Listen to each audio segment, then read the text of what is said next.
Assalamualaikum warahmatullahi wabarakatuh. Jadi kali ini kita akan belajar matematika wajib SMA kelas 11 ya, yaitu tentang materi logika matematika. Apa itu logika matematika? Jadi logika matematika itu gabungan dari ilmu logika dan ilmu matematika. Logika matematika akan memberikan landasan tentang bagaimana cara untuk mengambil keputusan. Nah, jadi di sini poin-poin pada logika matematika yang akan kita pelajari kali ini antara lain itu ada pernyataan ya. Yang pertama itu pernyataan. Apa itu pernyataan? Kita lihat di sini. Pernyataan adalah kalimat yang mempunyai nilai benar ya, nilai benar atau salah, tetapi tidak sekaligus benar dan salah. Jadi salah satunya, kalau nggak benar, salah. Contohnya di sini, ibu kota dari negara Indonesia adalah Jakarta. Ini termasuk pernyataannya karena mempunyai nilai kebenaran. Kita lihat nilai kebenarannya. Ibu kota dari negara Indonesia adalah Jakarta. Jadi ini bernilai benar ya. Yang kedua, presiden pertama negara Indonesia adalah Insinyur Soekarno. Ini juga pernyataan yang bernilai benar.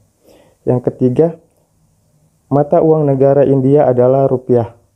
Ini pernyataan yang bernilai salah karena mata uang negara India itu rupiah kalau nggak salah. Yang keempat, ayam berkembang biak dengan melahirkan. Ayam itu bertelur, jadi ini juga salah. Yang kelima, 1 jam sama dengan 30 menit. Ini juga pernyataan ya. Pernyataan yang bernilai salah. Jadi untuk yang pertama kita selesai di bagian pernyataan, silakan dicatat. Kita lanjut ke poin yang kedua. Poin yang kedua, kalimat terbuka. Jadi kalimat terbuka adalah kalimat yang belum diketahui nilai kebenarannya. Biasanya kalimat terbuka itu memuat variabel. Contohnya, yang pertama 3x tambah 2 sama dengan 8. Ini ada variabelnya di sini. Variabelnya itu x ya. Jadi yang nomor 1 ini termasuk kalimat terbuka karena kita belum tahu nilai kebenarannya. 3x tambah 2 sama dengan 8. Karena nilai x nya belum diketahui, maka ini termasuk kalimat terbuka. Yang kedua, suatu bilangan jika dikuadratkan hasilnya adalah 9. Ini juga kita nggak tahu nilai kebenarannya, dia benar atau salah karena kita nggak tahu ya bilangan itu berapa. Jadi bilangan ini termasuk variabel. B adalah nama ibu kota dari Jawa Tengah. Ini juga termasuk kalimat terbuka, variabelnya B. Yang keempat, X adalah bilangan genap. Ini variabelnya X. Kelima, Y jam sama dengan 60 menit. Ini juga belum diketahui nilai kebenarannya. Jadi contoh dari 1 sampai 5 ini termasuk kalimat terbuka karena kita belum tahu nilai kebenarannya. Nah, kemudian poin yang ketiga, notasi dan nilai kebenaran suatu pernyataan. Nah, jadi dalam logika matematika, suatu pernyataan itu biasa dinotasikan dengan huruf kecil P, Q, R, dan sebagainya. Contohnya, 1 hari terdiri dari 24 jam. Nah, ini misalnya kita nyatakan dalam P. Bisa juga misalnya dalam Q atau dalam R ya. Kemudian, Bontang adalah ibu kota provinsi Kalimantan Timur. Dinyatakan dengan huruf Q, jadi huruf kecil bukan huruf besar ya. Kemudian nilai kebenaran suatu pernyataan dinotasikan, ditulisnya seperti ini ya. Ditulisnya seperti ini. Dibaca tahu. Contoh nilai kebenaran P berarti gini, ini P. 1 hari terdiri dari 24 jam. Nilai kebenarannya benar ya. Benar karena 1 hari memang terdiri dari 24 jam. Kemudian nilai yang kedua, Bontang adalah ibu kota provinsi Kalimantan Timur. Ini pernyataan yang bernilai salah karena ibu kota Kalimantan Timur itu adalah Samarinda. Jadi di sini ditulis salah. Ini untuk notasi dan nilai kebenaran suatu pernyataan. Kita lanjut. Kemudian poin yang keempat, negasi atau ingkaran. Dalam logika matematika, negasi atau ingkaran adalah operasi matematika terhadap suatu pernyataan. Operasi negasi ini membalikkan nilai kebenaran suatu pernyataan. Jadi jika P bernilai benar, jika awalnya bernilai benar, maka dia akan bernilai salah. Nah, dinotasikan seperti ini. Negasi P, lambangnya kayak tanda kurang ya. Itu bernilai. Sebaliknya jika P bernilai salah, maka negasinya bernilai benar ya. Lambangnya seperti ini, negasi P. Contoh, misalnya Samarinda adalah ibu kota Kalimantan Timur. Dinegasikan, negasinya ini tanda seperti kurang, dibaca negasi P. Samarinda bukan ibu kota Kalimantan Timur, karena kita membalikkan nilai kebenarannya. Yang awalnya benar jadi salah, salah jadi benar. Nah, jadi bentuk negasi kita lihat di sini. Bentuk negasi itu biasa dibaca bukan P, tidak P, atau tidak benar bahwa P. Jadi antara tiga ini ya. Kalau nggak bukan, tidak, atau tidak benar bahwa, tergantung kalimatnya kita menyesuaikan. Nah, untuk poin kelima, pernyataan majemuk. Pernyataan majemuk adalah gabungan dari dua kata atau lebih pernyataan sederhana. Yang pertama ada konjungsi. Konjungsi itu pernyataan majemuk yang menggunakan kata perangkai dan ya, kata perangkai dan. Biasanya dinotasikan itu lambangnya seperti ini, V terbalik. Jadi dinotasikan V terbalik. Kemudian kedua ada disjungsi. Disjungsi itu pernyataan majemuk yang menggunakan kata perangkai atau. Biasanya kan biasa dinotasikan dengan V seperti ini. Kemudian implikasi, pernyataan majemuk yang menggunakan kata perangkai jika, maka, dinotasikan seperti ini. Jika, maka. Kemudian yang keempat ada biimplikasi, yaitu pernyataan majemuk yang menggunakan kata perangkai jika dan hanya jika. Dinotasikannya untuk biimplikasi seperti ini. Ya, ini notasi untuk biimplikasi. Nah, di sebelah kanan bisa kita lihat ada tabel konjungsi, disjungsi, implikasi, dan biimplikasi. Contoh untuk konjungsi. Dia bernilai benar jika pernyataan pertama P benar dan Q benar. Selain itu, semuanya salah. Untuk disjungsi, dia kalau kedua-duanya salah, baru dia salah. Yang lainnya benar. Untuk implikasi, di sini kita lihat pernyataan P benar, pernyataan Q salah, itu dia bernilai salah, sisanya benar.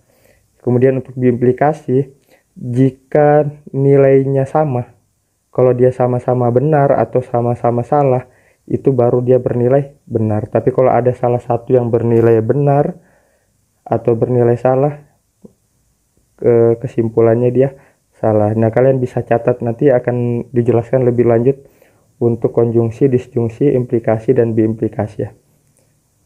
Nah, kemudian kita bahas di sini ekuivalensi. Ekuivalensi itu dua buah pernyataan dikatakan ekivalen jika kedua pernyataan itu mempunyai nilai kebenaran yang sama. Jadi lambang ekuivalensi itu seperti ini ya.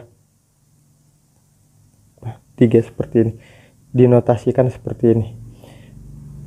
P maka Q itu ekuivalen dengan negasi P atau Q. P maka Q itu ekuivalen dengan negasi Q maka negasi P. Kemudian Q maka P juga ekuivalen dengan negasi P maka negasi Q. Ini bisa dibuktikan dengan tabel kebenaran. Nanti setelah ini mungkin kita buktikan juga ya di pembahasan selanjutnya. Kalian bisa lihat di sini untuk ekuivalensi. Jadi ekuivalensi itu jika kedua pernyataan itu mempunyai nilai kebenaran yang sama. Jadi P maka Q itu mempunyai nilai kebenaran yang sama dengan negasi P atau Q. Begitu juga dengan yang kedua, P maka Q itu ekuivalen dengan negasi Q maka negasi P. Kemudian Q maka P juga ekuivalen dengan negasi P maka negasi Q. Kemudian tautologi. Tautologi adalah suatu pernyataan majemuk yang bernilai benar untuk setiap kemungkinan. Jadi dia selalu bernilai benar. Intinya tautologi itu selalu benar. Kemudian kontradiksi. Kontradiksi adalah suatu pernyataan majemuk yang bernilai salah untuk semua kemungkinan dari premis-premisnya. Jadi kontradiksi itu selalu salah. Jadi nilainya semuanya salah. Nah, kalau kontingensi itu pernyataan yang memiliki nilai kebenaran benar dan salah. Jadi dua-duanya digunakan, ada benar ada salah. Kalau misalnya benar semua berarti tautologi. Ini tautologi kalau misalnya dia benar semua. Kemudian kontradiksi kalau misalnya nilainya salah semua. Nah, kalau misalnya kontingensi ini kedua-duanya ya. Dan kita lanjut. Nah, untuk poin yang keenam, konvers, invers, dan kontraposisi. Dari implikasi P maka Q, kita lihat implikasinya ini. P maka Q dapat dibentuk tiga implikasi lain dengan menggunakan P dan Q sebagai dasar. Yang pertama konversnya. Konversnya itu dibalik ya. Awalnya P maka Q itu jadi Q maka P. Kemudian inversnya kedua-duanya dinegasikan ya. Lambangnya seperti ini, ada tanda negatifnya seperti negatif ya. Kemudian yang ketiga kontraposisi. Kontraposisi itu dibalik kemudian dinegasikan. Kita langsung masuk ke contoh aja. Contoh, tentukan konvers, invers, dan kontraposisi dari implikasi jika hari hujan maka saya memakai payung. Kita misalkan hari hujan itu sama dengan P, kemudian saya memakai payung itu Q ya. Nah, untuk konversnya dia dibalik. Jika Q maka P, berarti jika saya memakai payung maka hari hujan. Kemudian inversnya dinegasikan. Kita tulis dulu negasi dari P ya. Negasi dari P itu hari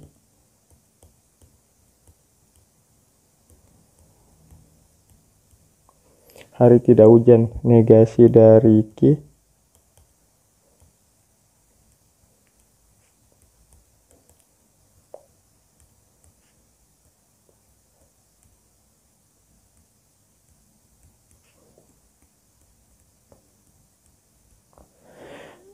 negasi dari Q saya tidak memakai payung.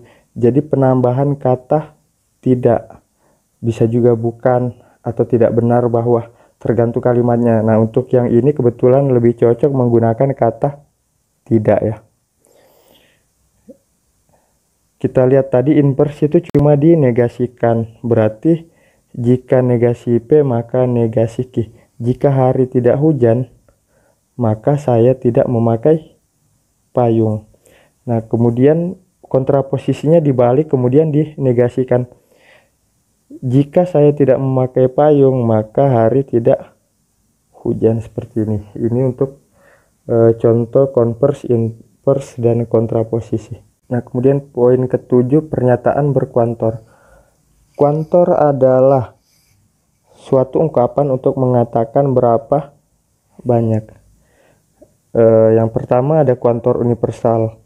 Kuantor universal itu pernyataan dengan kuantor universal ditandai dengan penggunaan kata setiap atau semua. Jadi dua kata ini yang biasa digunakan. Notasinya seperti A terbalik. Kalian bisa lihat seperti A terbalik. Dibaca untuk semua X atau untuk setiap X. Dibaca untuk semua X atau untuk setiap X. Kemudian yang kedua ada kuantor eksistensial. Pernyataan dengan kuantor ini, dengan kuantor eksistensial, memiliki karakteristik dengan adanya kata ada, beberapa, atau terdapat. Jadi tiga kata ini yang biasa digunakan untuk kuantor eksistensial. Notasinya seperti E terbalik. Kalian bisa lihat seperti E terbalik, dibaca ada nilai X atau beberapa nilai X atau terdapat nilai X. Kemudian catatannya, ingkarannya atau negasinya, kalau misalnya ingkaran dari untuk semua itu menjadi beberapa. Begitu juga kebalikannya, negasi dari beberapa itu jadi semua ya. Bisa lihat di sini. Nah, poin ke-8, penarikan kesimpulan. Argumentasi dikatakan sah jika dan hanya jika konjungsi dari premis-premis berimplikasi konklusi. Di sini ada 3 ya, ada modus ponens, modus tollens, dan silogisme. Nah, untuk modus ponens, kalau misalnya premis pertamanya P maka Q, premis keduanya P, kesimpulannya Q. Ini kalian bisa catat ya. Kemudian yang kedua modus tollens. Premis pertamanya P maka Q, premis kedua negasi Q, kesimpulannya negasi P. Ini modus tollens. Kemudian yang ketiga silogisme. Premis pertamanya P maka Q, premis kedua Q maka R, kesimpulannya P maka R. Ini biasanya yang sering muncul tiga-tiganya untuk di soal ya. Kalau misalnya soal biasanya muncul, kalau nggak modus ponens, modus tollens, silogisme. Jadi kalian bisa catat dulu ya. Nanti kita masuk ke contoh soal setelah pembahasan ini. Nah, kita coba masuk ke contoh soal. Jadi soalnya lengkapi tabel kebenaran berikut. Jadi di sini sudah ada pernyataan P, Q, dan R. Untuk yang pertama P dan Q. P dan Q ini kan konjungsi ya. Tadi konjungsi itu kalau kalian lihat kembali di yang materi konjungsi tadi, itu dia bernilai benar jika keduanya benar. Jadi B dan B. Untuk yang pertama B dan B berarti di sini benar ya. B dan B ini juga benar. BS itu S, ini S, S dan B, S, S dan B itu S lagi, S dan S salah, salah dan salah, ini salah. Nah, seperti ini. Kemudian yang kedua P dan Q atau R. Jadi yang kita ambil itu P dan Q yang sudah kita isi di sini. Yang sudah kita isi di sini tadi ini. Ya, ini semua ini P dan Q atau R. R itu bagian sini. Kita lihat. Berarti P dan Q, B atau B itu benar. Kemudian benar atau salah itu benar juga, karena kalau misalnya disjungsi atau itu dia bernilai salah jika keduanya salah, yang lainnya benar. Berarti ini S atau B itu B, S atau C, S ini baru salah ya, karena dia salah atau salah. Kemudian ini S atau B itu benar, salah atau salah, salah, salah atau benar, benar, salah atau salah, ini salah. Nah, selesai untuk yang kedua. Kemudian yang ketiga P dan Q maka R. P dan Q berarti yang kita ambil yang ini ya, yang ini. P dan Q yang ini.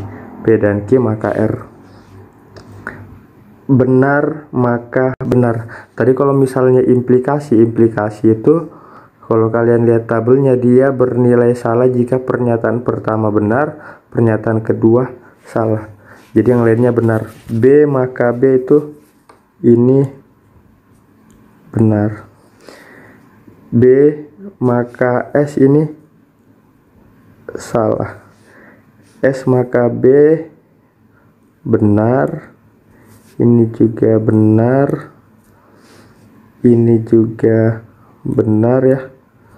Salah maka salah, ini juga benar. Salah maka benar, ini benar.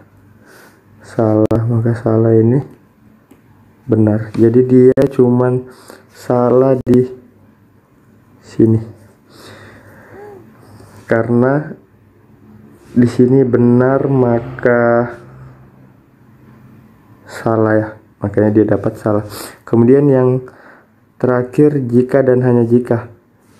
P berarti P kita ambil yang kolom P dengan Q dan R. Mana Q dan R ya? Enggak ada Q dan R sini. Kita selesaikan aja dulu. Q dan R itu ini B dan B, kita samping sini aja biar enak. B dan B itu B dan S itu S dan B ini S, ini juga S. Jadi untuk dan ini dia bernilai benar jika keduanya benar. Ini juga benar, ini salah, ini salah, ini salah.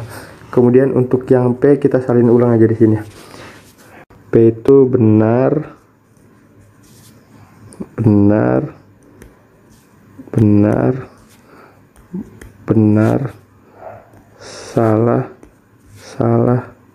salah, salah. Nah, jika dan hanya jika itu tadi dia bernilai benar jika sama ya. Kita cari yang sama. B dan B ini sama berarti benar. Ini enggak sama berarti salah. Ini juga salah. Ini salah. Ini salah. Ini benar karena sama-sama S ya. Ini benar, ini juga benar. Nah, seperti ini.